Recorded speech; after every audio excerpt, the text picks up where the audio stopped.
la respuesta que el sistema da, la respuesta sistémica a esta construcción que podríamos calificar, como califican algunos economistas, ¿no?, de una proyección salvaje del sistema capitalista, ¿no? Es decir, la competitividad en su extremo, la competitividad en a su alta velocidad, a su cualquier costo, digamos, a cualquier medio justifica el resultado de la ganancia, y también una especie de sistema eh,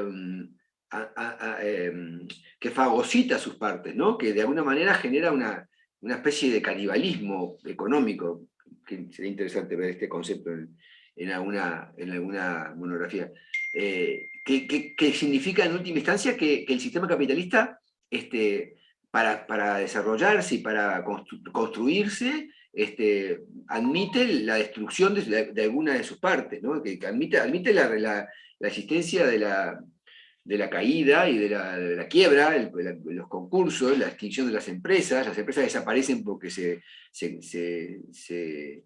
resultados económicos son adversos, negativos, y por tanto sucumben. El concepto de sucumbir en el sistema capitalista es un concepto que está adherido a la filosofía del sistema. Entonces, todo esto, toda esta construcción un poco eh, eh,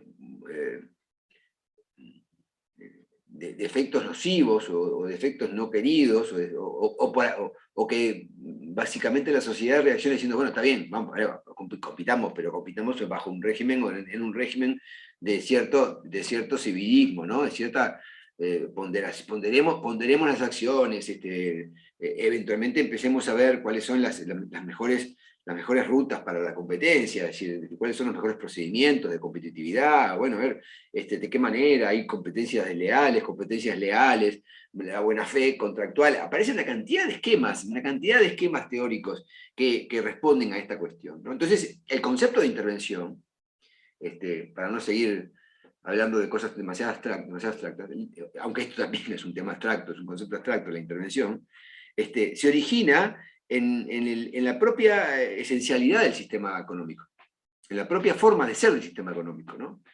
La razón del artillero, en realidad, es la intervención del Estado en el sistema económico. Necesita un interventor en el sistema económico capitalista para poder moderar las acciones de sus agentes económicos, en términos de competencia, en términos de libre mercado, de oferta y demanda, de establecimiento de precios, calidades de los productos, en fin, una serie de cuestiones que todas tienen que ver con todo, y todas tienen que ver con un concepto, que es el resultado que busca el agente económico del sistema económico capitalista, que es la ganancia, la obtención de una diferencia entre lo que cuesta producir y lo que vende, y lo que vende. Y entonces esa diferencia es la ganancia. Esa ganancia, ese lucro, ese aspecto, es el que de alguna manera determina todos los demás elementos, ¿no? Porque si yo puedo producir a un costo menor, si la calidad del producto es eventualmente menor, pero en última instancia, bueno, lo vendo igual, y si en todo caso los costos de producción atentan contra eventualmente algunos factores de producción que tienen una característica efectivamente singular, como puede ser el factor trabajo, como un factor de producción, visto de una manera muy aséptica, ¿no?, muy objetiva, digamos, bueno, un factor de trabajo. ¿Y qué es el factor de trabajo? No es una máquina que da vuelta en una manivela, es un hombre. Bueno, el factor de trabajo es un hombre. ¿Esto significa algo? Sí, significa algo, obviamente que significa algo, y demanda respuesta. Como demanda respuesta también el precio que recibe el consumidor para poder comprar los bienes que necesita para su desarrollo, para sus alimentos, en fin. Entonces ahí también debe haber una respuesta de intervención del Estado para intentar morigerar y moderar los peores aspectos que presenta el sistema económico imperante a partir de estas caracterizaciones que estamos haciendo del sistema económico, que es de alguna manera la base en la cual se asienta el sistema de relaciones laborales, ¿no? Entonces, la intervención del Estado está en el origen mismo del sistema capitalista, en la propia fisonomía, en la propia estructura, conceptualización del sistema capitalista, que es dado a conocer como por algunos autores de la economía, autores que escriben sobre economía y sobre macroeconomía, como la razón del artillero, dicen, ¿no? La razón del artillero es la intervención del Estado, la razón del artillero porque el sistema capitalista necesita que alguien lo tire para abajo, como si fuera un paracaídas que se va solo, sin cumplir con la función de elevar lo que haya que elevar, sino que se pierde, digamos, en el aire, se pierde la diversidad, la dimensión donde el viento la lleva, sin ningún tipo de rumbo y sin cumplir con la finalidad para la cual está previsto, que en definitiva todos los sistemas económicos tienen una finalidad que apuntan básicamente a que la sociedad se pueda desarrollar como tal. Y a la medida que haya disfunciones o aspectos que haya que atender, bueno, ahí la intervención del Estado se convierte en la razón del artillero para los economistas que estoy citando. Amartya Sen es uno de los que maneja este tipo de concepto. Entonces, la intervención del Estado resulta para algunos autores una respuesta obvia, ¿no? Una postura necesaria, imprescindible, obvia, dicen algunos. Tal vez la traducción de los idiomas no sea en este punto una palabra, cuando leí obvia no me resultaba demasiado ajustada, pero no sé si es obvia, porque para otros en realidad, y dentro de la teoría neoliberal y neoliberal del capitalismo, del sistema económico, referida al sistema económico, se plantea que el Estado reduzca su participación y se achique en dimensiones y libere de trabas o de regulación al mercado, y que el mercado actúe en forma libre y espontánea. Entonces tampoco es tan obvio, ¿no? Porque lo obvio es que a todos nos parece obvio, y en realidad no a todos nos parece obvio. Hay algunos que no nos parece obvio, no me cuento entre los que no nos parece obvio, a mí me parecería que está bien, pero de todas maneras reconozco y admito, y en mi rol docente debo advertir de que hay posiciones que no les parece obvio. Pero lo que en definitiva resulta es que de una manera u otra el Estado interviene. El Estado interviene y entonces da razón, digamos, da cuenta de un cierto acierto, de digamos, una aproximación certera de un concepto de que el sistema capitalista incorpora dentro de sus esquemas a la intervención del Estado. Y básicamente, ¿por qué?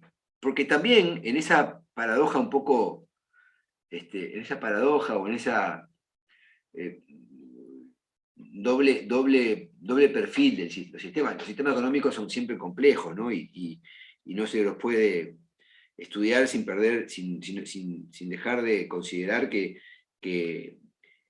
las afirmaciones sobre los mismos siempre requieren colocar al lado una cita o una advertencia a lo que se está diciendo, ¿no? A lo que me refiero es que la paradoja es que, si bien el sistema capitalista es un sistema construido en base a la libre oferta y demanda, o sea, a las reglas del mercado, ¿no? También es verdad que sus agentes económicos demandan una cierta seguridad, ¿no? Es decir, demandan aspectos de seguridad. Pretenden que dentro de sus actividades exista pautas que den seguridad al sistema, que le den seguridad a sus acciones, que le den cierta certeza a sus inversiones y ciertas seguridades en sus inversiones, más allá de que la inversión por sí misma sea definida como un riesgo.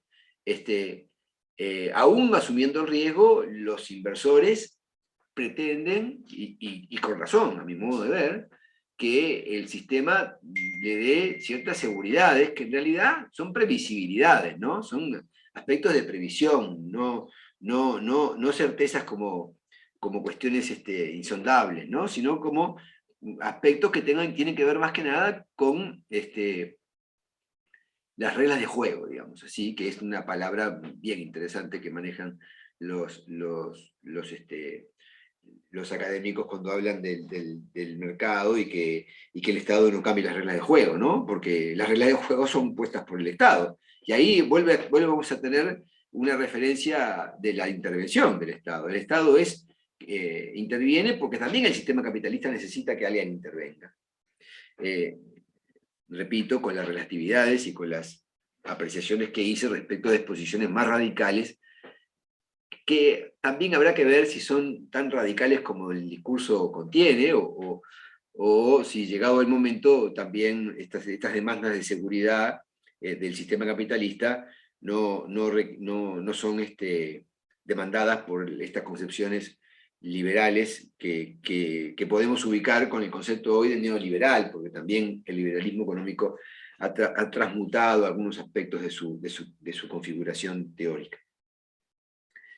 El desarrollo, además, que buscan los inversores en los sistemas capitalistas, los que detentan el capital, ese desarrollo también tiene que tener un espacio de certeza, ¿no? Un espacio de control y de seguridad, en el sentido de que esos derechos que surgen de la concepción capitalista, sobre todo el concepto de propiedad, no se ha vulnerado, ¿no? ¿Se acuerdan que hablamos en una época, cuando hablamos del empleador, del concepto de propiedad, ¿no? Que de alguna manera el concepto de empleador consolida o representa el derecho de propiedad en el sistema de relaciones laborales? Y ese derecho de propiedad es parte de una construcción jurídico-formal también, y una concepción filosófica de la sociedad que dice, bueno, lo que es mío no es tuyo. La propiedad, el derecho de propiedad implica que hay un derecho excluyente, individual y excluyente. Excluyente porque lo que es propiedad de Jimena no va a ser nunca propiedad mía, en tanto que se quede es propiedad de Jimena. Hasta que Jimena no me lo venda, no va a ser propiedad mía, salvo que seamos condóminos, en fin, pero hay otros, simplificando las cosas, ¿no? El derecho de propiedad es un derecho excluyente, a diferencia de otros derechos que son inclusivos, porque lo tengo yo, pero lo puede tener al mismo tiempo otro, que también lo usufructa y lo ejerce, lo goza del derecho de la misma manera que lo puedo hacer yo o cualquier otro, en forma simultánea y en forma inclusiva. Entonces, el derecho de propiedad tiene, a diferencia de esta tipología, el derecho de propiedad entra dentro de la tipología de los derechos excluyentes, individuales y excluyentes. Y por tanto, ese concepto está asociado también a la protección, ¿no? Las constituciones liberales, y nuestra constitución lo es, establece que el derecho de propiedad es un derecho fundamental, ¿no? Es un derecho protegido por la Constitución. Entonces, tiene también este carácter.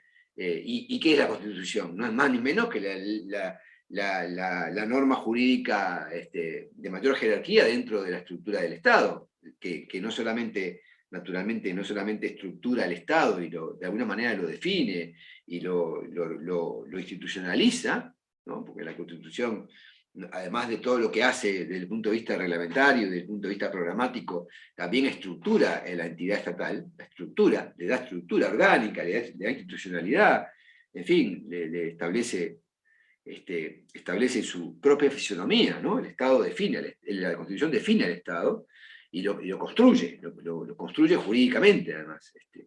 Lo define jurídicamente y lo construye jurídicamente. Entonces, el concepto de la propiedad y la protección del derecho de propiedad, de la forma que esté establecida sistémicamente, ¿no? O sea, hay diferentes formas de proteger el derecho de propiedad, e incluso hay diferentes formas de interpretarlo, el derecho de propiedad, en función de la coexistencia de derechos fundamentales que pueden colidir, que pueden tener conflictos entre ellos, y ahí hay también técnicas jurídicas que implican la ponderación de los derechos fundamentales entre sí, para ver cuál prima sobre el otro, en fin, no voy a entrar en esto ahora. Pero el concepto de la intervención del Estado, que es lo que quiero transmitirle a ustedes, como razón del artillero para los economistas que hablan de la economía desde una perspectiva de justificación de la participación del Estado en los sistemas económicos y sociales,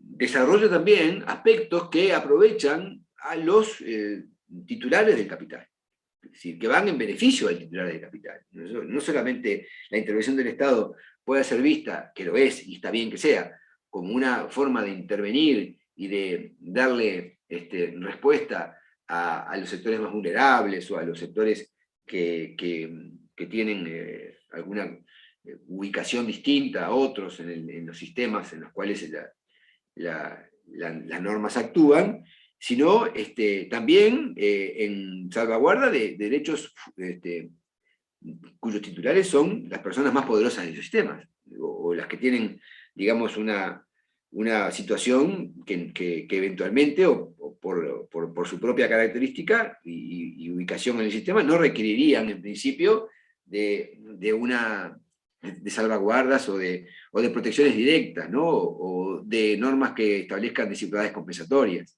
Sin embargo, los sistemas de protección no acaban, ni empiezan, no acaban con los sistemas que establecen desigualdades compensatorias para compensar para proteger a los más vulnerables.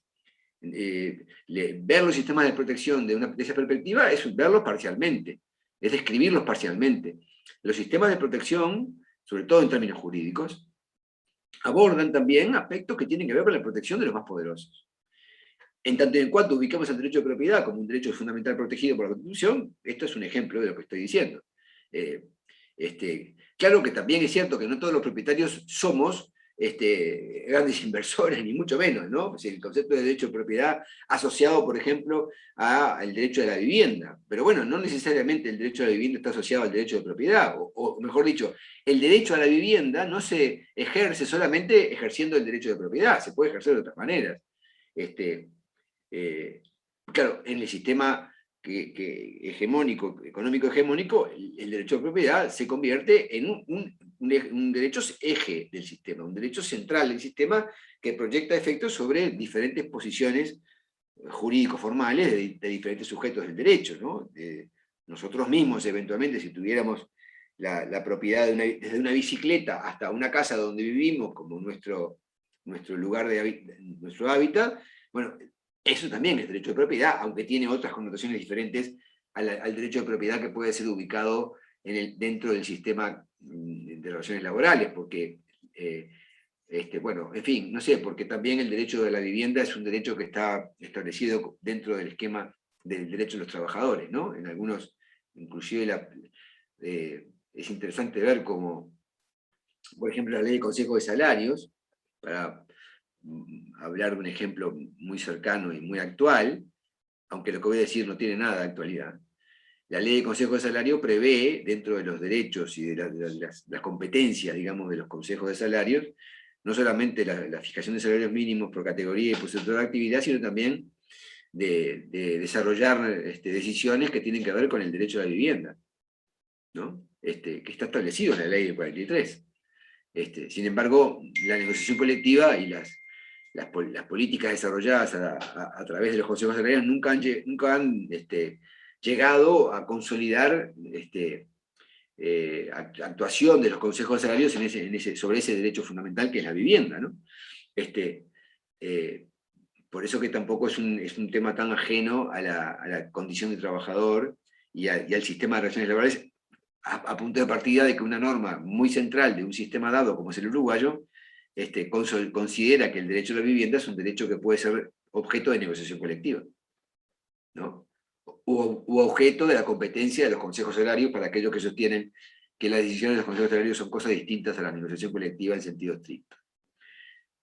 Entonces, la intervención del Estado también está asociado, no solamente está asociado con lo que acabo de describir, que es propiamente aspectos vinculados al mismo sistema económico, sino que también en esa suerte de idea brillante de Dunlop de asociar los sistemas a subsistemas, los sistemas generales, y describir subsistemas dentro del subsistema general. También la intervención del Estado tiene que ver con el desdoblamiento de las personas que integran la sociedad y que determinan de alguna forma el rumbo que tiene la sociedad en general a través de mecanismos eleccionarios, ¿no? Es decir, el ejercicio del subsistema político tiene una influencia determinante sobre aspectos que tienen que ver con el Estado y su intervención. El Estado interviene en el sistema de relaciones laborales con determinadas pautas y con determinados objetivos. Pero también el Estado tiene un desarrollo por fuera del sistema de relaciones laborales. Y en tanto que, como también en algún momento dijimos, es la construcción de la inteligencia humana más compleja y más desarrollada y más perfecta, digamos así, dentro de su perfección, que el hombre ha podido crear desde el punto de vista de inventar o de crear mecanismos o instrumentos o instituciones que les permitan convivir, desarrollar la convivencia entre los seres humanos en un sistema más o menos ordenado. Es decir, el Estado es orden, ¿no? De alguna forma tiene que ver con la estructuración mental, psicológica, sociológica, histórica, política, económica, social, productiva, en fin, que la sociedad que la sociedad moderna se ha impuesto, ¿no? Es decir, el Estado es, de alguna manera, también un sistema que trasciende el sistema de relaciones laborales, es una entidad que trasciende el sistema de relaciones laborales y que tiene implicancias con los sistemas de convivencia, digamos, más allá de los sistemas de producción. Entonces, ahí el lazo, el nexo, la relación que hay entre intervención del Estado a través de las decisiones de los votantes en los sistemas económicos, políticos, culturales, educacionales, en fin, todo lo que uno pueda revisar con rapidez sobre qué intervenciones, dónde interviene el Estado y dónde tiene su mano puesta el Estado, ¿no? El Estado como una entidad omnipresente, ¿no? Que está presente en diferentes estructuras de la sociedad, en diferentes sistemas o subsistemas de la sociedad.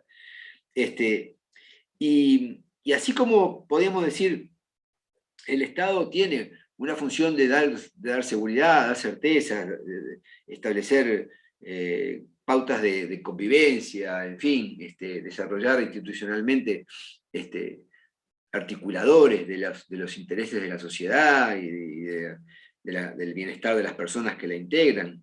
También el Estado opera como un controlador de centros de poder que se estructuran a partir de desde la propia base de la sociedad, que se estructuran y nacen, que se generan desde la propia base de la sociedad. Y entonces el Estado da respuesta al capitalista, como intenté explicarlo hace unos minutos, da respuesta también interviniendo a otros componentes de la sociedad generalmente considerada, que eventualmente tienen o cumplen un rol simultáneo o no con los roles que tienen que ver con el sistema productivo, con el sistema de relaciones laborales y el sistema productivo en general, pero que también deben ser considerados como condicionantes o aspectos determinantes de la intervención del Estado. Y también el Estado tiene una proyección sobre el control, el encauzamiento de las acciones que provienen de la generación de acciones de poder, de centros de poder, que provienen de la propia base de la sociedad. Sí, no hay duda que el Estado también controla, en todo caso, y tiene intervención sobre la acción, por ejemplo, sindical, ¿no?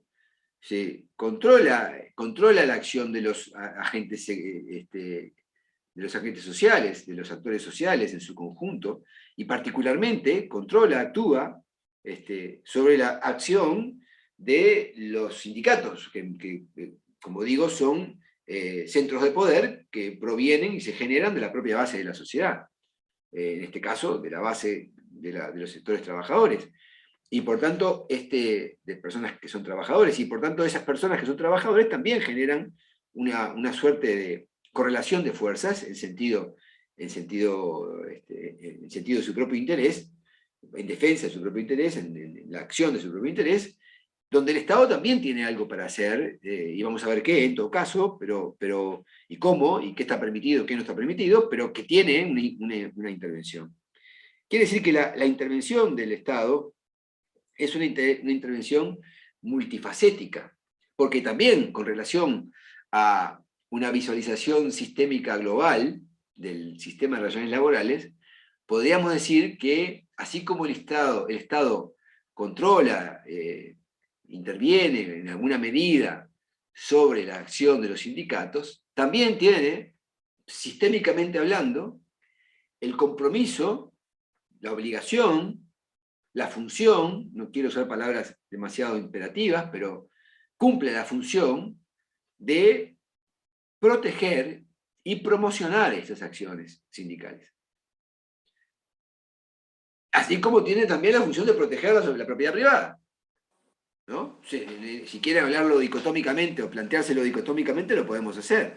Si en una suerte de dialéctica del conflicto de intereses, otro lindo tema para una monografía, de cómo se manifiesta esa dialéctica de conflicto de intereses que permea a través del sistema de relaciones laborales, y cuál es el rol del Estado en ese suerte de conflicto de intereses y qué papel cumple. Qué papel cumplió en la historia y qué papel cumple a partir de la evolución de las ideas que han llegado hasta nuestros tiempos, ¿no? Que efectivamente, vale la pena decirlo, no es la misma que históricamente estuvo planteada, por cierto, ¿no? Hay una evolución, yo diría muy positiva, sobre cuál es la intervención del Estado respecto de esa dialéctica del conflicto de intereses a nivel sistémico. Entonces, la tarea del Estado podía sintetizarse en la palabra intervención, y esa intervención se podía desdoblar a su vez en tres grandes áreas de acción: la protección, el fomento y la promoción. El Estado tiene entonces la función de intervenir, y esa función de intervenir se desdoblaría, o podía desdoblarse, esto digo es una conclusión teórica, pero puede haber otras que expliquen el mismo fenómeno de otra manera, no estoy planteándome ninguna cuestión que no pueda ser revisada e inclusive perfeccionada en su propia formulación, pero digo, la construcción de la intervención del Estado a través de considerarse que esa intervención es una intervención que el propio sistema demanda, aunque los demande de diferentes lugares, no sé si me explico con esto, y con diferentes intencionalidades y con diferentes motivaciones, pero que en todo caso podría ser sintetizada en tres grandes áreas de relevancia, ¿no? La protección, el fomento y la promoción. Yo creo que así sintetizamos bien, en términos teóricos y muy abstractos, de qué se trata el Estado actuando en el sistema de relaciones laborales.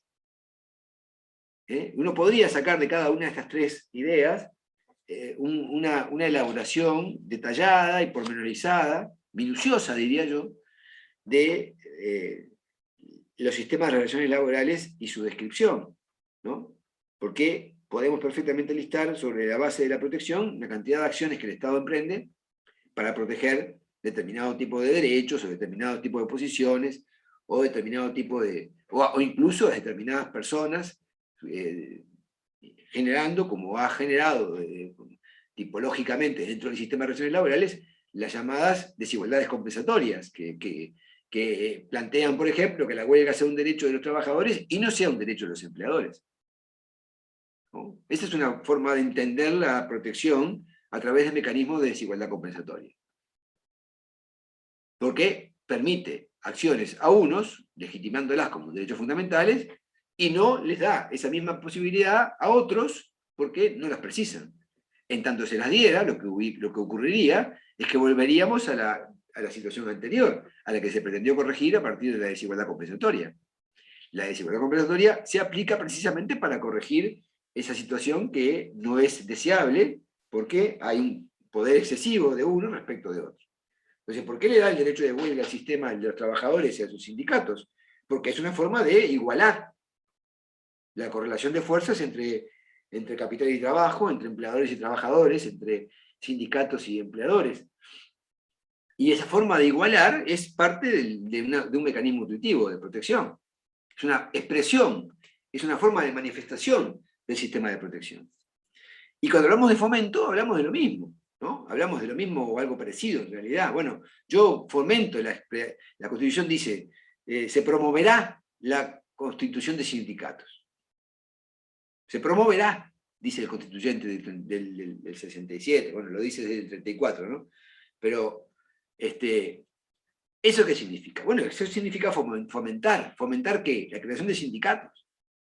¿Y para qué? Y bueno, precisamente porque también es una forma de generar, generar dentro del sistema un sujeto necesario, como lo hemos definido, desde el punto de vista del actor del sistema, de uno de los actores del sistema como un sujeto necesario, diríamos imprescindible para que el sistema opere funcionalmente o con las mejores posibilidades de desarrollo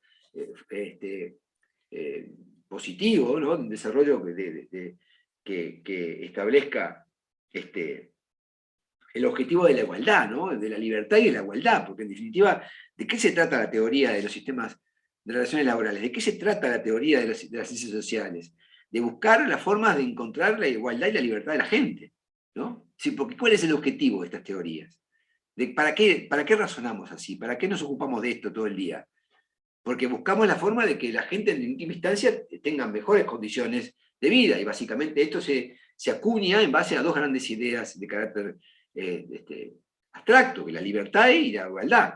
Igualdad y libertad son dos componentes de un sistema que debería ser el norte de todas las acciones del sistema, el norte, ¿no? La referencia de destino que el sistema debe tener tiene que ir hacia ahí, hasta la igualdad y la libertad.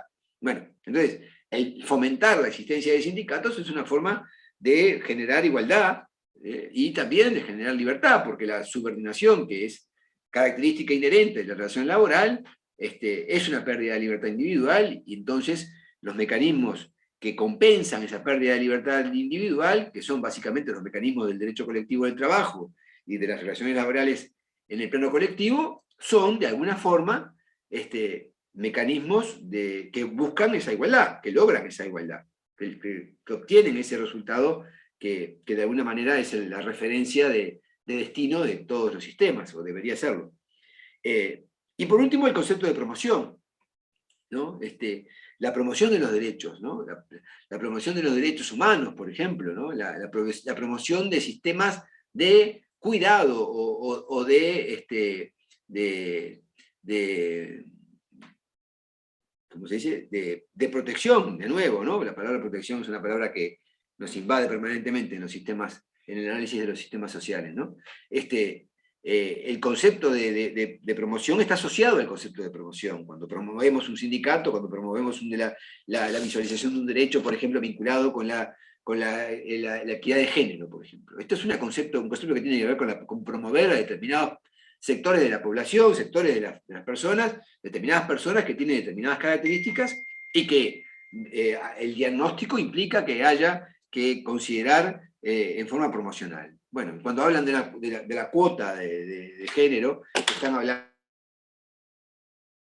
de una intervención del Estado donde se produce la promoción de determinado tipo de personas respecto de su condición o respecto de su propia realidad, que hace precisamente que la intervención del Estado vaya en un sentido promocional, en ese sentido que intentamos describir de este lado, ¿no? de esta forma, digamos.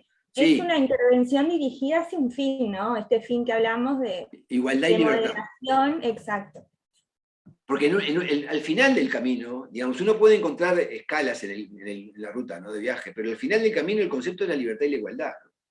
El concepto que uno busca con ese tipo de acciones del Estado, ¿no? Por eso que el Estado también no puede intervenir de cualquier manera. Yo eso lo sostengo desde hace mucho tiempo. El Estado está obligado a intervenir de determinadas formas. Las orientaciones, el desarrollo de las acciones del Estado no pueden ser acciones que tienen que ver con no pueden ser de cualquier manera. Tienen que tener determinada orientación, tienen que cumplir con determinado fin.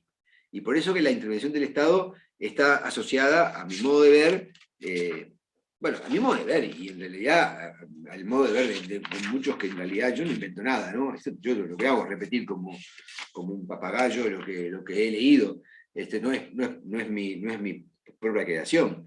Estas cosas son las cosas que han dicho gente, que han dicho autores de mucho prestigio, y que de alguna manera está, más que el prestigio de los autores, que me importa un bledo, lo que sí me importa es que tiene una comprobación empírica, hay una evidencia empírica sobre esto, hay argumentos de la propia realidad que marcan que estas líneas de razonamiento son líneas reales, que están en la base misma de la constitución social, política, económica y cultural de la sociedad.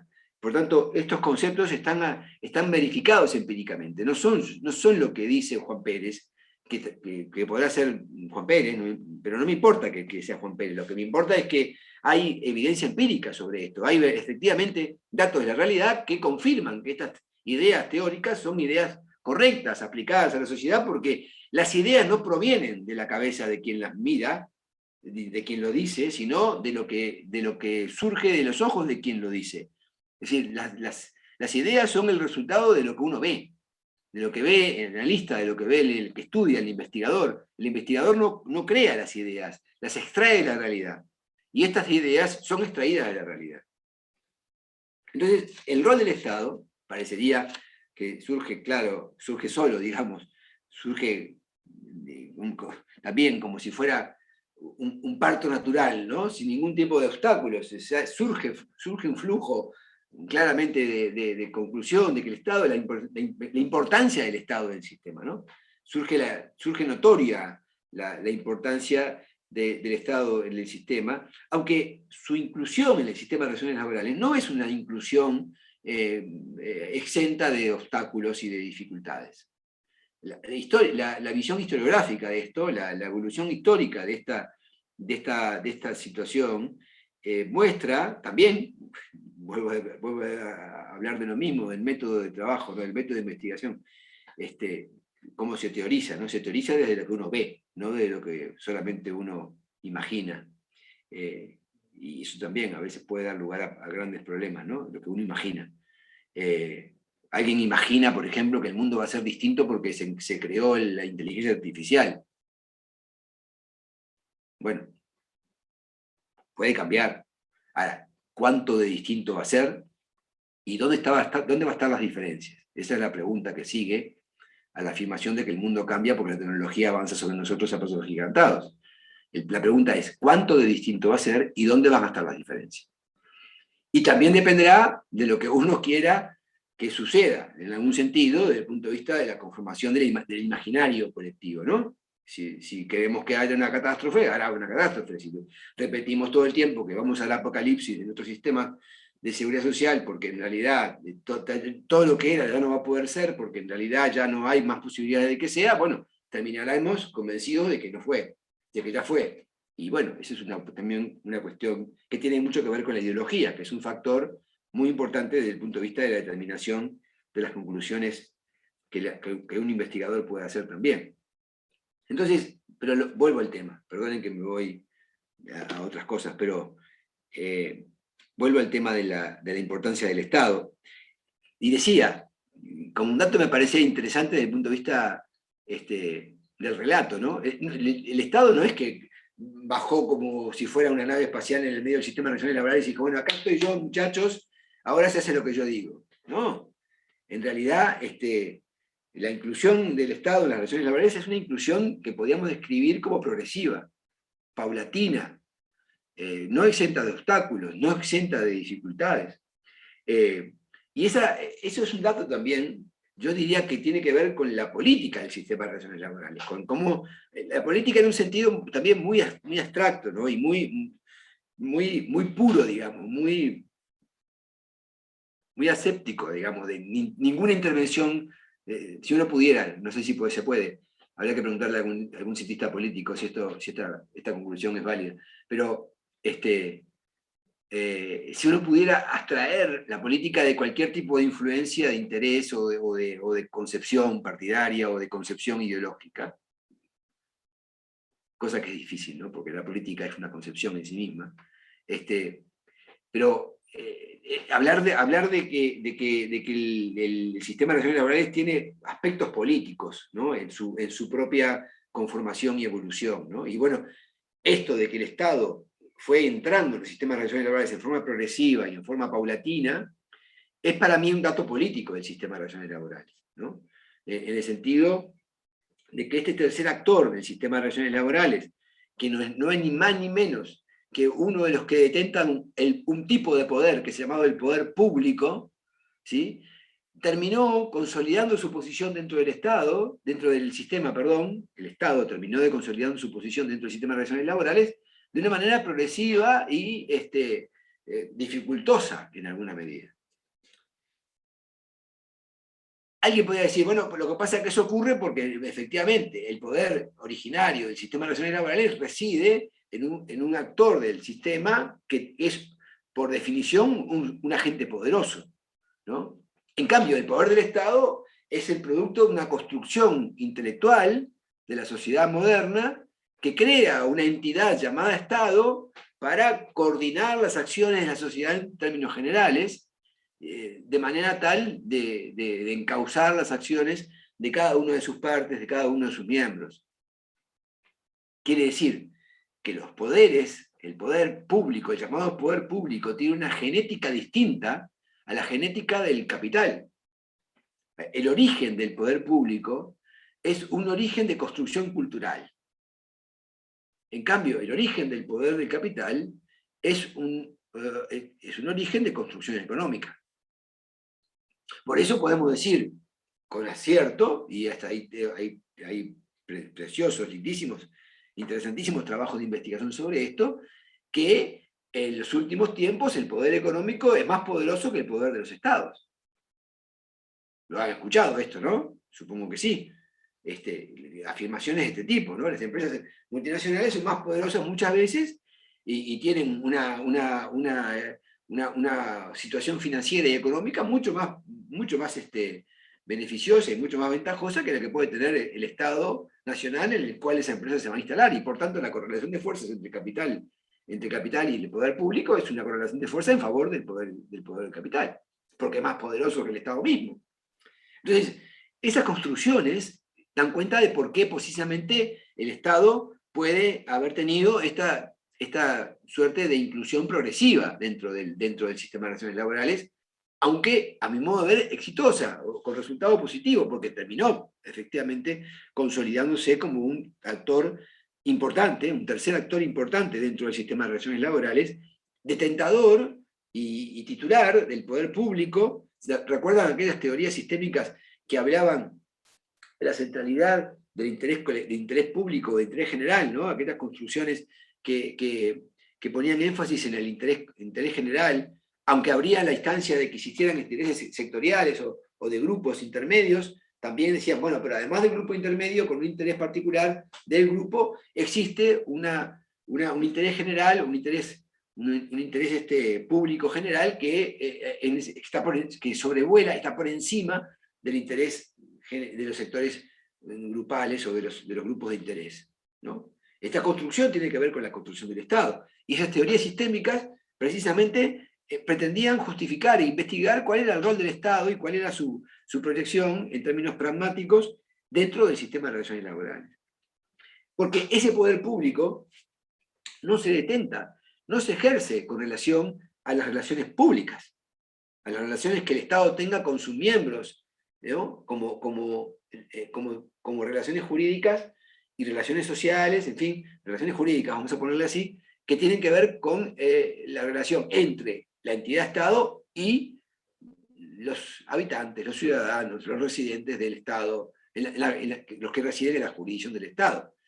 Sino que este poder público interviene sobre relaciones particulares, sobre relaciones del derecho privado, ¿no? El Estado se ejerce su acción sobre las relaciones privadas, ¿no? Sobre las relaciones privadas, que en buena parte son relaciones de derecho laboral.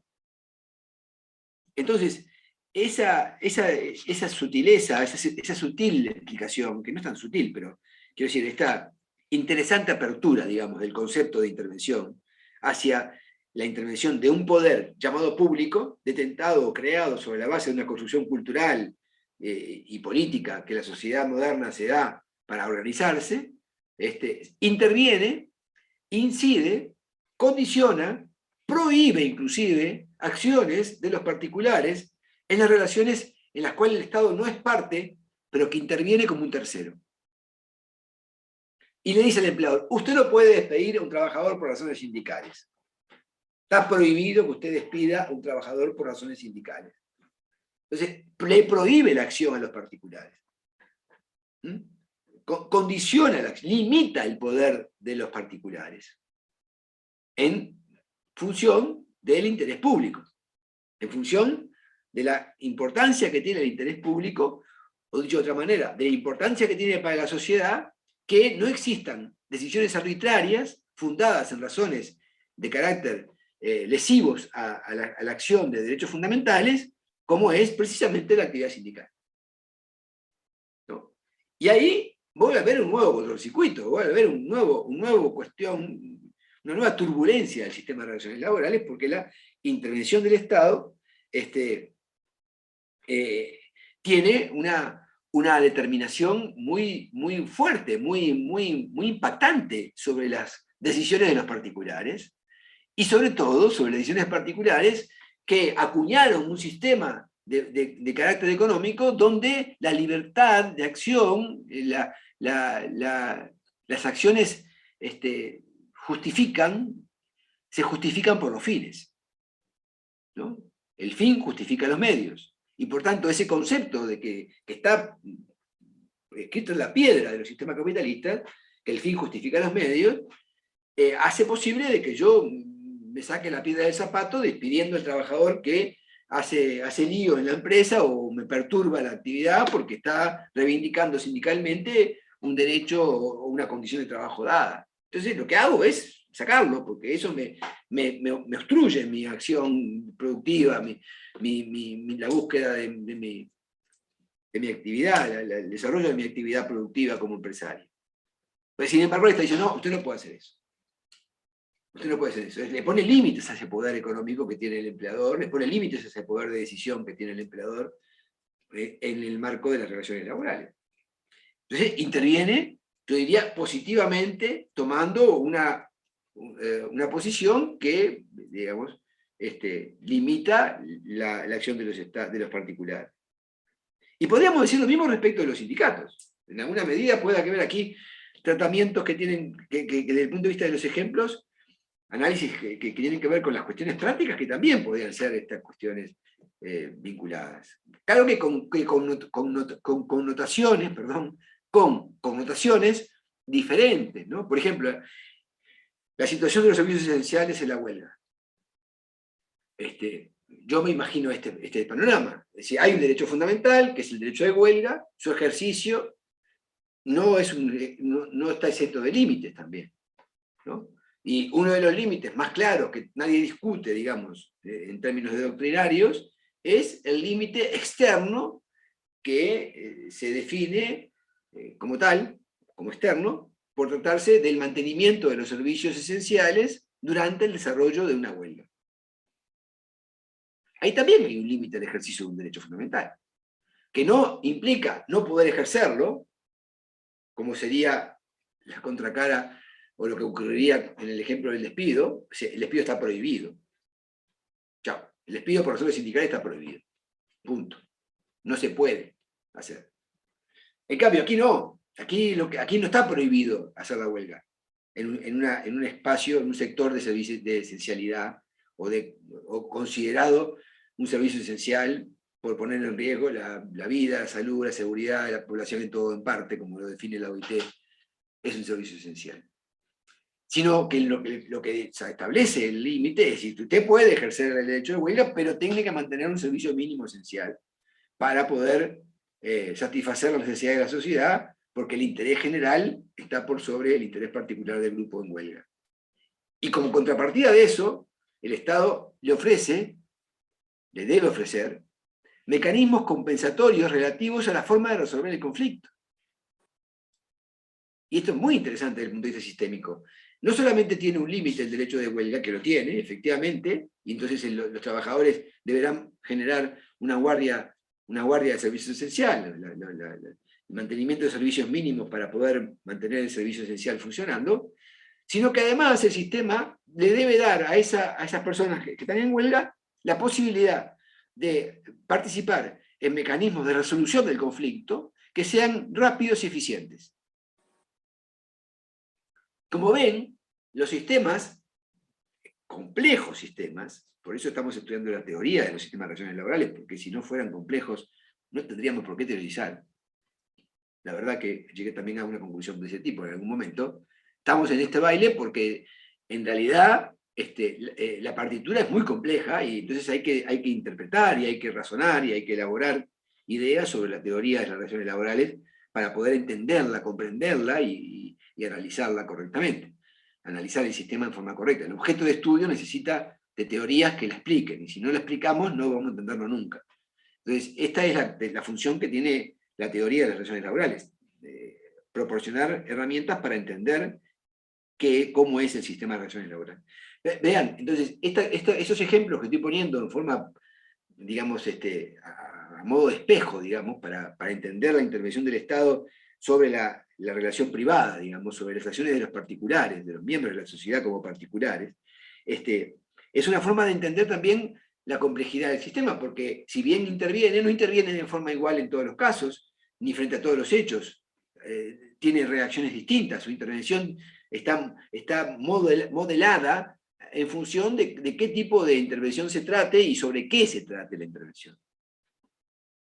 Sobre qué aspecto del sistema trata la intervención. Entonces, hay intervenciones activas, digamos, hay intervenciones que despliegan una acción del Estado sobre la realidad, ¿no?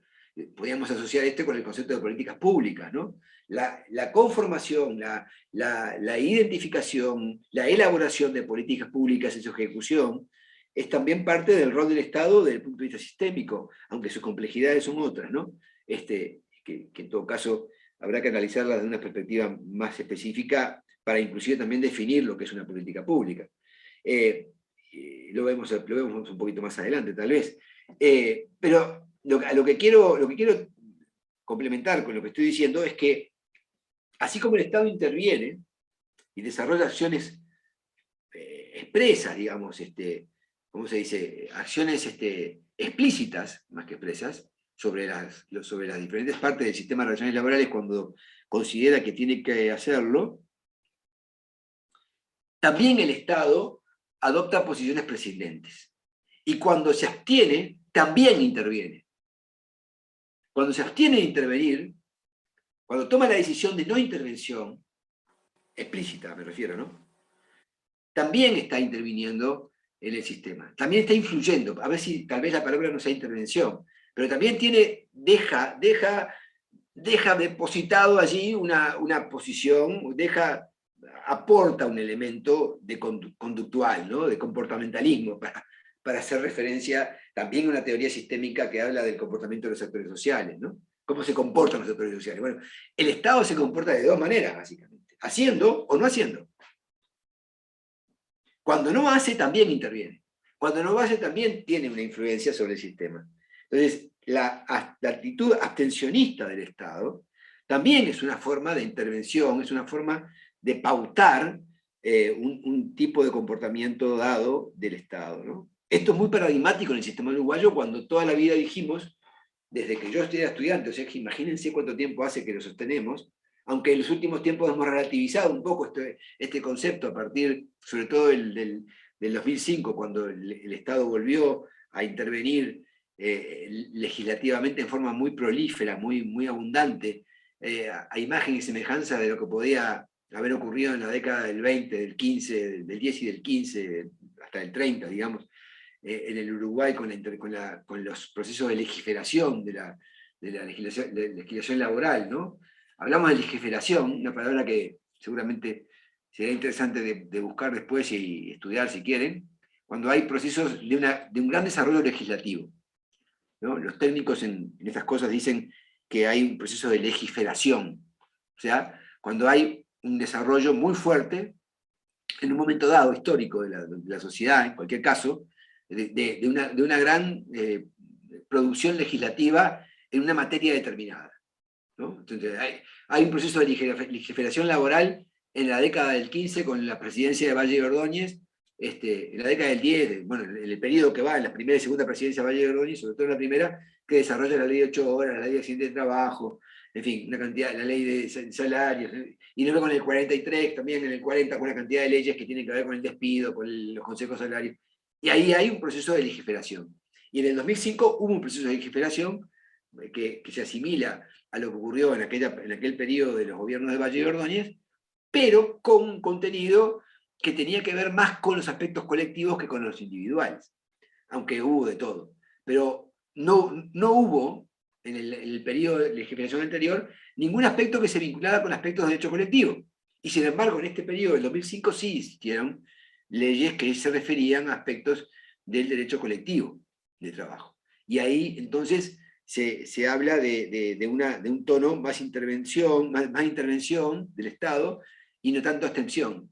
Entonces, la cuestión era que para el periodo anterior, y no aburro con esto porque no tiene mucho sentido, pero en el periodo anterior se decía que había un estado de una fuerte intervención en aspectos de derecho individual del trabajo, y en cambio una fuerte abstención en temas de derecho colectivo. Y en este periodo de 2005 las tres presidencias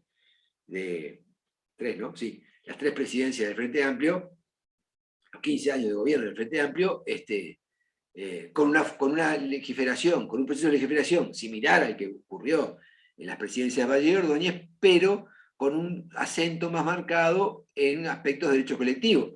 Lo que llevó a decir que hay una intervención moderada de parte del Estado, que además tiene la característica de ser una intervención moderada en aspectos colectivos de carácter promocional. En fin, lo cierto, ¿sí? Perdón, no sé si es oportuna la interrupción. Dale, a ver.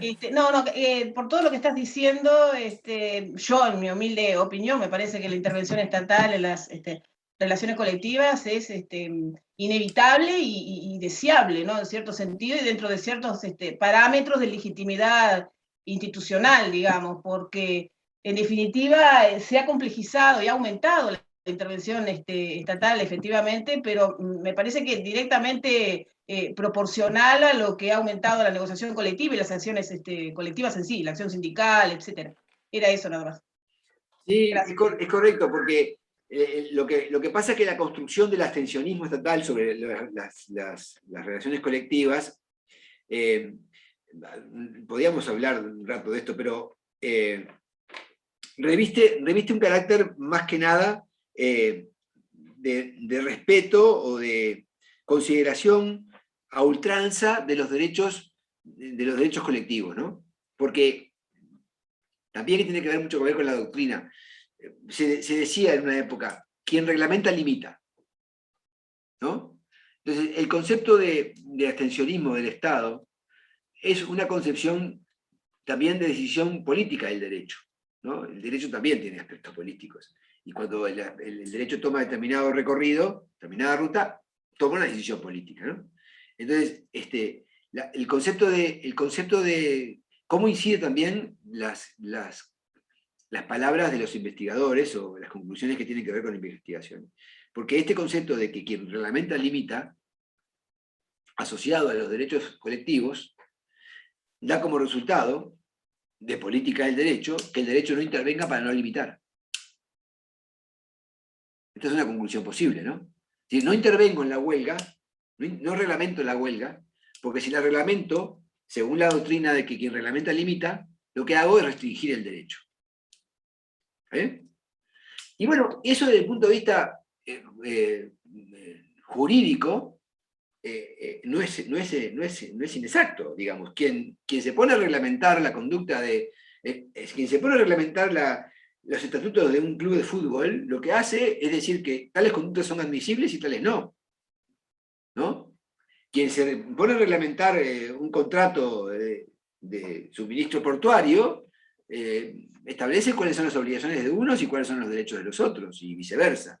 Por tanto, siempre al reglamentar, al establecer un reglamento, al establecer una línea de conducta previsible, de acuerdo a un supuesto fáctico dado, con un precepto normativo incluido y con una sanción para el caso que el precepto no se cumpla, o sea, quien hace norma jurídica, en definitiva, eso es el recorrido de una norma jurídica, está de alguna manera diciendo que sí, que se admite y que no se admite.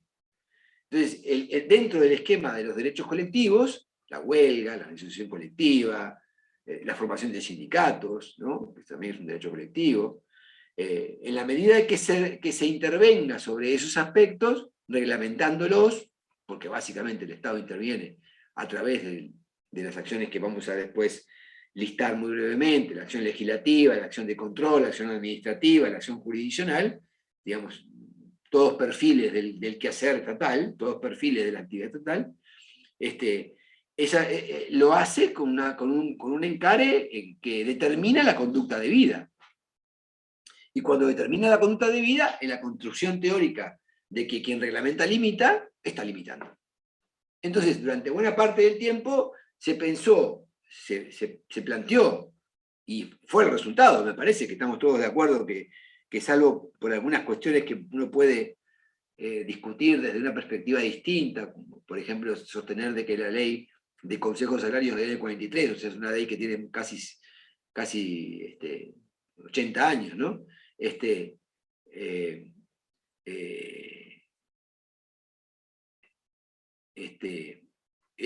una ley interventora porque determina de qué manera se fija nada más y nada menos que el precio o el valor del trabajo, y por tanto no se podría haber sostenido nunca que el sistema uruguayo era abstencionista desde el punto de vista colectivo, porque nada más y nada menos reglamentó un sistema de negociación con participación de los actores sociales que implicaba de alguna forma una intervención sobre el esquema de determinación salarial, de la forma de determinar el salario, de fijar el salario. Pero independientemente de esta postilla que estoy haciendo, bueno, el Estado no intervino en los temas de derecho colectivo, al punto tal de que la huelga se estudiaba, se sigue estudiando en realidad, aunque algunas cosas ahora pueden haber cambiado, pero se sigue estudiando sobre la base de que es un derecho que básicamente se determina por la propia conducta de los actores que son titulares, ¿no? Los sindicatos. ¿Qué es huelga? Bueno, decía un viejo querido amigo, Ricardo Castillo, ¿no? Ricardo Castillo era el arquero del cuadro de fútbol que yo jugaba cuando era chico.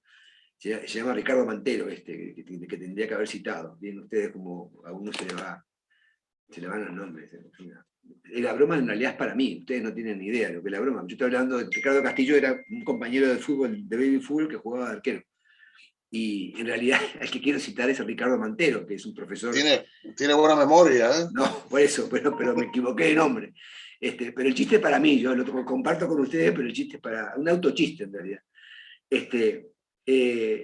Al querer citar al querido amigo, lamentablemente desaparecido, Ricardo Mantero, que sostenía que es huelga todo lo que el sindicato declare que es huelga. Entonces, esa construcción teórica también es parte de este concepto no intervencionista del Estado que se abstiene de intervenir y que deja que el ejercicio de los derechos fundamentales relativos al sistema de relaciones laborales se exprese como cada uno de los titulares del derecho pueda y quiera primero y pueda después, ¿no? Es decir, ahí es también hay algo para decir sobre el tema del pueda, porque los límites también existen a partir de la correlación de fuerzas y de los sistemas de intervención. En fin, no todo es abstencionismo. Yo creo que el abstencionismo básicamente no tiene una expresión acabada, y porque además eso que decíamos recién, ¿no? Abstenerse también es intervenir de alguna manera en los sistemas de relaciones laborales. Pero sobre todo, y esto es un tercer concepto relativo al Estado como agente del derecho, del trabajo y como agente del sistema de relaciones laborales, que la intervención del Estado nunca es accidental, ¿no? Es decir, siempre está provocada, siempre tiene una motivación. Es decir, el Estado, cualquiera sea la conducta del Estado, ¿no? Una intervención explícitamente realizada o una intervención por la vía de abstención, esta intervención no es meramente accidental. Está motivado en un razonamiento que implica cómo ejercer el poder público, ¿no? De qué manera se ejerce el poder público, de qué manera se posiciona el Estado como un tercer actor dentro de un sistema dado como es el sistema de relaciones laborales.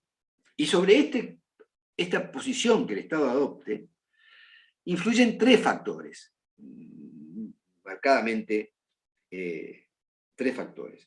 Un factor político. El Estado es un agente político. El Estado es una construcción, es una entidad que tiene una entidad que tiene una identidad política, ¿no? Es más, su propia dirección, la dirección de la entidad, la dirección del órgano Estado, la dirección de la entidad Estado, se genera a partir de acciones y actos políticos, ¿no? El acto eleccionario es un acto político, es un acto de gobierno, es un acto de expresión de la conformación de los gobiernos de los estados. Y elegir un gobierno implica un acto político, es un acto político. Entonces hay un factor político sobre el concepto de intervención del Estado. El Estado interviene en base a una pauta política, ¿no? Hoy día mismo se dice, bueno, de una forma muy simplificada, a mi modo de ver, pero dice, bueno, nosotros ganamos la elección, dice el gobierno actual, por tanto lo que nosotros hagamos está legitimado por la mayoría que nos eligió. Desde el punto de vista estrictamente electoral es una conclusión correcta, aunque es una solución simplificada de las cosas, pero tiene que ver con lo que estoy tratando de describir. Hay un factor político que se acuña o que se expresa o que se refiere o está referido a determinados actos políticos que le dan legitimidad al gobierno de turno y por tanto a su acción, a su forma de accionar, a su conducta, a la conducta tomada o a la decisión tomada respecto a determinados tópicos que son tópicos de gobierno. El Estado también tiene una incidencia desde el punto de vista social, ¿no? Y el factor social tomado como una prioridad del Estado o no, ¿no? También es una forma de entender la acción del Estado, ¿no? Darle prioridad a los aspectos sociales o no dárselo. Claro que hay una suerte de complejidad adicional, porque el hecho de no dárselo implica que ese electorado, que eventualmente es también parte de la decisión social, no responda favorablemente en las próximas elecciones, y eso provoque eventualmente la pérdida de la elección. En fin, hay ahí un sutil equilibrio entre el factor social y el factor político en algún sentido. Y por último, un factor económico, ¿no? El Estado es un agente económico, no solamente es un agente político, también es un agente económico. Y entonces también el rol del Estado como agente económico, ¿no? En nuestro caso, el Estado uruguayo es un Estado muy presente en los factores, como agente económico, de hecho tiene empresas públicas, ¿no? Es un Estado que tiene dentro de su esquema orgánico a las empresas públicas, y eso también condiciona fuertemente el rol del Estado en la economía. De hecho, el Estado compite con empresas del sector privado en determinados sectores de actividad, y esto también complejiza más aún el concepto de la intervención del Estado, porque en la medida que sea un competidor dentro de un sistema capitalista, también puede hacer ruido o merece un tratamiento especial la consideración de que si el interés público se representa como el interés general de la sociedad, o el interés público se representa como el interés del Estado que compite con un particular en determinado sector de servicios, o del comercio, o de las tecnologías, en fin, estoy pensando en los teléfonos básicamente, ¿no? En la telefonía celular, pero podemos hablar de cualquier otro tipo de ámbito de competencia donde el Estado se encuentra presente. Y también el Estado tiene, de alguna manera, desde el punto de vista de su desarrollo y de su rol como actor del sistema, la necesidad de insertarse en un sistema económico de producción, además, que trasciende las fronteras. Una cosa es el Estado con fronteras geográficas traducidas en fronteras económicas, eventualmente, y de mercado, digamos, que el Estado mismo pueda gobernar, y otra cosa es un mercado globalizado, donde el Estado, en realidad, y sobre todo estados pequeños, o periféricos, o emergentes como los nuestros, tienen muy poco peso específico para poder incidir sobre las acciones del mercado, o sobre el desarrollo de la economía globalizada.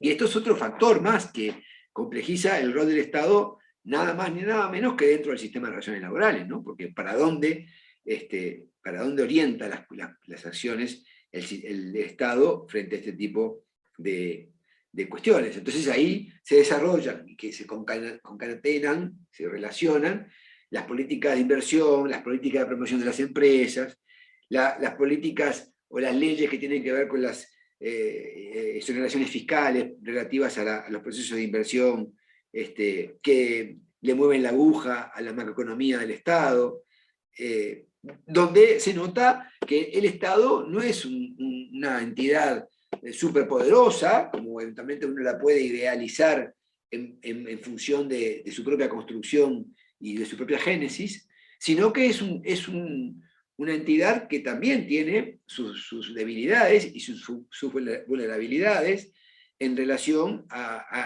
sobre todo a los contextos donde la economía está globalizada y donde puede haber habido una especie de desarrollo circular, donde el Estado primero fue de alguna manera controlador del sistema económico, pero luego, como consecuencia de los cambios operados a nivel global, esa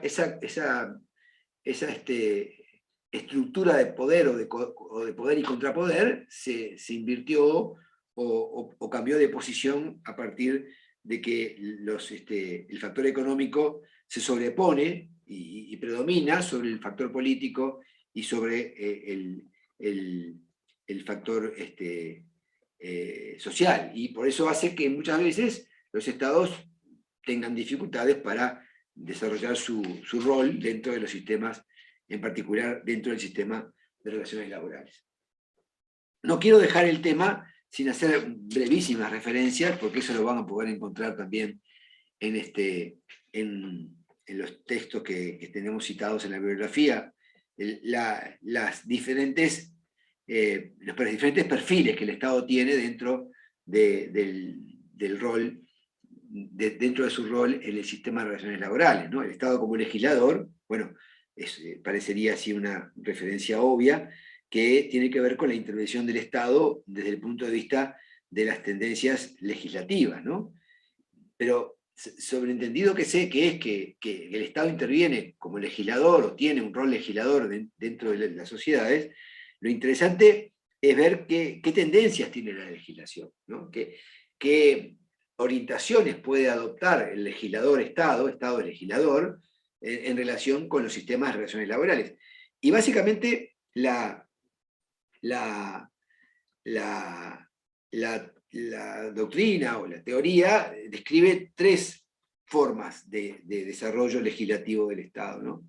Una posición de intervención prohibitiva y negativa, ¿no? O sea, el Estado restringiendo la acción de los particulares.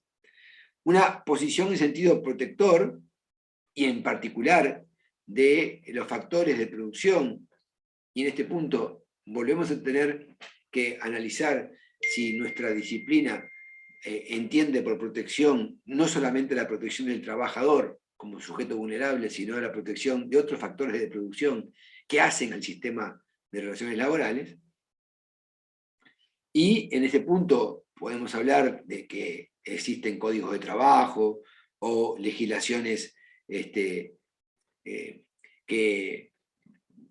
donde proliferan leyes de sentido intuitivo para los trabajadores, o leyes que regulan las condiciones de trabajo de una manera más equivalente entre la posición o el interés del empleador y la posición o el interés del trabajador. Para mí es un ejemplo de esto la última ley de teletrabajo, de cómo el legislador tomó una tendencia de legislación laboral donde se posicionó frente a las posturas de trabajador y empleador de una manera equidistante.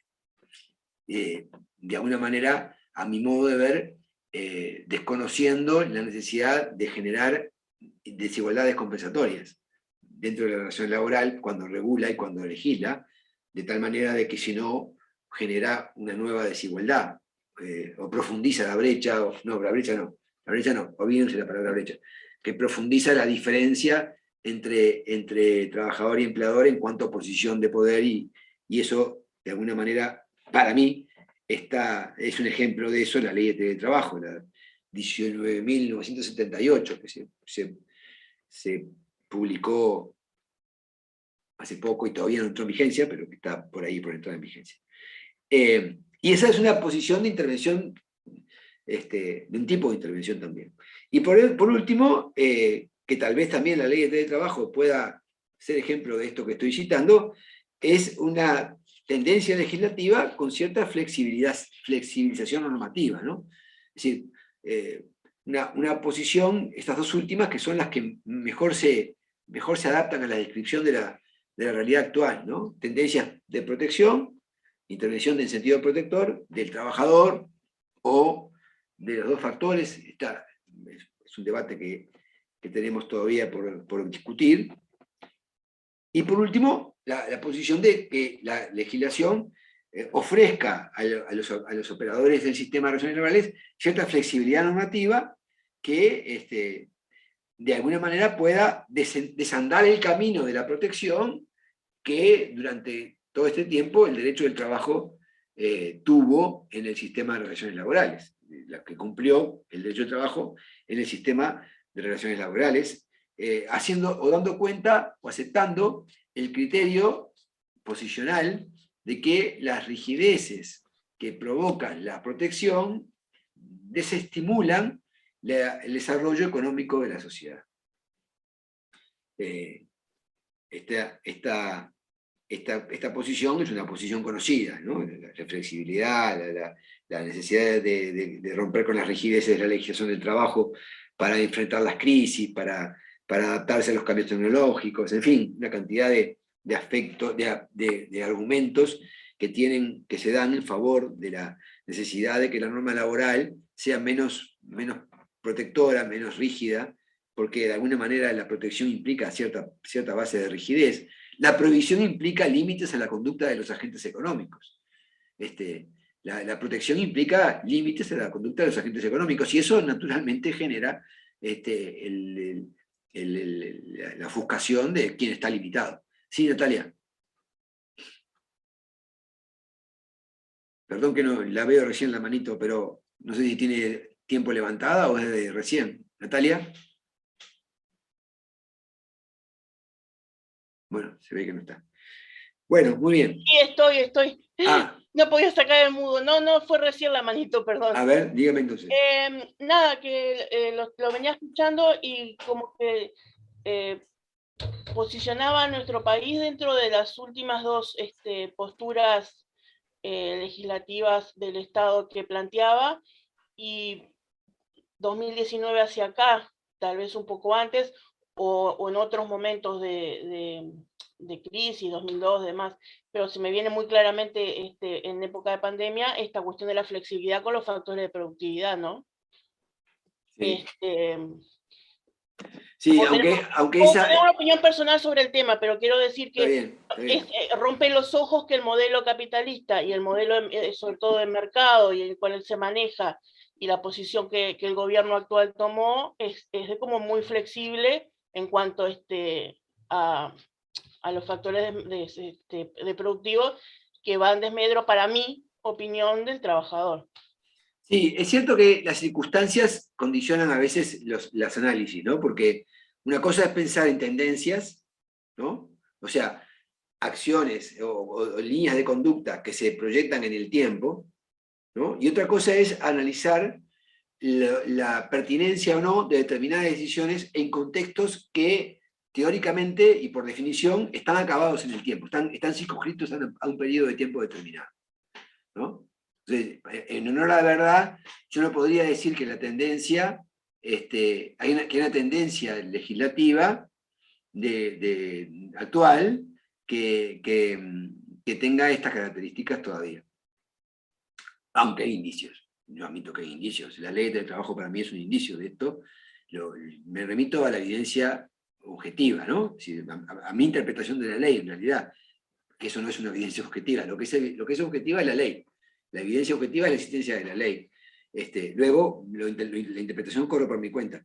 Pero no sé si lo relacionado con la pandemia puede hacernos decir que hay una tendencia legislativa. Postura, equivoqué yo mal la palabra. Por eso, puede ser, sí.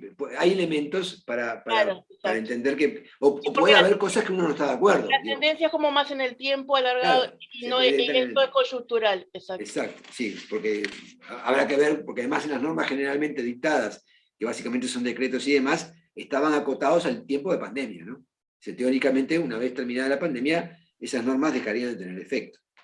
Vamos a ver si esto ocurre así o no, en fin, hay algunas consideraciones. Luego, hay más cosas sobre el Estado legislador que yo tengo anotadas en mi cuadernito, pero no tenemos tiempo, ya estamos sobre la hora. Estado administrador. Aquí lo significativo, lo relevante, es cómo el Estado se desdobla actuaciones o conductas o acciones que tienen que ver con estructuras gubernamentales que ejercen una función relativa a la administración del trabajo, a la llamada administración del trabajo. Esta es una terminología técnica, ¿no? Cuando hablamos de la administración del trabajo nos estamos refiriendo a un sector del Estado que asume una determinada función relativa a cómo se administra el trabajo. Cómo se administra el trabajo desde el gobierno y cómo se administra el trabajo también desde las posiciones de los empleadores en particular y también, ¿por qué no?, en algunos casos de los propios trabajadores, en realidad en la formulación sindical, no estamos hablando de administración relativa a la posición del trabajador, aunque también dentro de la administración podríamos entender que hay un papel relativo a la condición del trabajador individualmente considerado, por ejemplo, en relación, por decir algo como ejemplo, a la formación profesional del trabajador en cuestión. Y el carácter multifacético del término administración del trabajo, ¿no? Que inclusive es una referencia terminológica que creo que se ha perdido un poco. En mi época de estudiante había un bolillón grande de administración del trabajo que era parte del programa de Derecho del Trabajo y la estudiábamos le dedicábamos mucho tiempo. Pero básicamente este carácter de administración del trabajo tiene múltiples facetas en su conformación, ¿no? Permitime, Hugo, un segundito. Sí, claro, Hay claro. una opcional en relaciones laborales que es administración del trabajo, que sería Perfecto. muy interesante que la puedan cursar. Ahí va, perfecto. Gracias por el aporte. Lo que significa que terminológicamente el concepto de administración del trabajo sigue vigente de alguna manera, en tanto que tiene nada más y nada menos que el nombre de una materia, ¿no? Y en ese concepto de administración del trabajo se nuclean una cantidad de acciones de carácter multifacético, ¿no? Que no está exenta de dificultades también, ¿no? Si vean cómo los sistemas tienen ciertas imperfecciones que son también parte de su característica. Porque uno reniega mucho, por ejemplo, de cómo actúan los inspectores de trabajo, si son suficientes, si alcanzan, si no alcanzan, si inspeccionan, si no inspeccionan, si cumplen con su deber, si no cumplen con su deber, si son severos, si no... Bueno, este debate también es parte del concepto de administración del trabajo y del rol del Estado dentro de los sistemas de relaciones laborales, ¿no? Entonces, las dificultades naturales de las relaciones laborales, el Estado interviene en un ámbito, en un espacio que es la relación laboral de características muy particulares, ¿no? Muy complejas, ¿no? Podríamos decir, en términos más coloquiales, muy jodido, ¿no? El sistema de relaciones laborales es un sistema jodido. Es un sistema donde hay dificultades para meterse, y para entrar, y para trabajar, y para marcar líneas de acción, tendencias de acción, líneas de acción. En fin, es un espacio donde las dificultades naturales de las relaciones laborales genera que la administración del trabajo tenga dificultades para desarrollarse. También es verdad que a partir de los dimes y diretes, lleva y trae, de la acción de los gobiernos y de las posturas en contra y a favor de los gobiernos, la administración del trabajo se enfrenta a veces a falta de credibilidad en los gobiernos en relación con su accionar, ¿no? Porque el Estado se expresa a través del gobierno y por lo tanto esa falta de credibilidad en los gobiernos incide sobre el desarrollo de las acciones administrativas o de carácter administrativa que el Estado puede emprender. Y también el Estado se enfrenta cuando administra con el poder de los actores sociales y con posiciones que muchas veces son intransigentes respecto de la propia acción de la administración del trabajo. No me estoy refiriendo solamente a la intransigencia de los empleadores, que existe, por supuesto, sino también a veces en posiciones muy rígidas, tampoco es rígida la palabra, pero muy intransigentes de las posiciones los empleados, de los trabajadores y sus organizaciones, que no demoran, o por lo menos tienen cierto delay, para cambiar, para acompasar la cuestión con sus posiciones y sus discursos, ¿no? Es decir, hay a veces cuestiones que son a veces con verdaderas incoherencias, ¿no? El otro día escuchaba hablar a Fernando Pereira, hablar de que las consignas del paro del 15 no son sus propias consignas, ¿no? No son las consignas que él expresa, ¿no? Entonces se encarga de resignificar la consigna que está planteada en los carteles, digamos, que la propia central da publicidad de la sociedad para decir por qué está parando, ¿no? Entonces ahí hay también una suerte de inconsistencia desde el punto de vista sistémico, ¿no? De la posición de los actores y de la falta de tempo, digamos, de los actores en relación con sus acciones y sus posturas. Entonces, ahí hay una dificultad. Entonces, el carácter administrador del Estado se podría también visualizar a partir del papel de fiscalizador del Estado, de controlador, de vigilante del Estado, del cumplimiento de las normas laborales, que paulatinamente ha sido un papel central del Estado. Es decir, precisamente cuando hablaba de que el Estado no fue fácil introducirse en el sistema de relaciones laborales como un actor, como un tercer actor, mucho que ver tiene con esto, ¿no? Que su vocación de fiscalizar y de cumplimiento de las normas laborales no fue fácil cumplirlo porque se encontró con una resistencia del propio sistema para poder ingresar a cumplir ese rol. Pero además ese rol de fiscalizador, de controlador, de vigilante del sistema normativo laboral, paulatinamente fue hacia una posición del Estado como asesor técnico, del Estado como conformador de ambientes de participación de los actores sociales, de la sociedad civil organizada, dentro de los esquemas orgánicos del sistema, ¿no? Entonces, ahí hay una interesantísima evolución del Estado como agente de las relaciones laborales. Un Estado que va desde un sistema policial, puro y duro, digamos, ubicado sobre su tarea fiscalizadora, para luego, sin dejar de ser fiscalizador, pasar a agregar otras actividades que tienen que ver con el rol técnico de asesorar a las partes, de generar ámbitos de participación de la sociedad civil organizada a través de los sindicatos, de las cámaras empresariales. Es decir, conformando de alguna manera lo que podríamos decir es la orgánica del sistema de relaciones laborales, ¿no? Una orgánica institucionalizada. ¿Cómo el sistema se institucionaliza? ¿Cómo adopta cuerpo institucional el sistema de relaciones laborales? Bueno, mucho tiene que ver la actividad del Estado como organizador de esos ambientes, de esos espacios de relacionamiento de los actores sociales dentro del sistema de relaciones.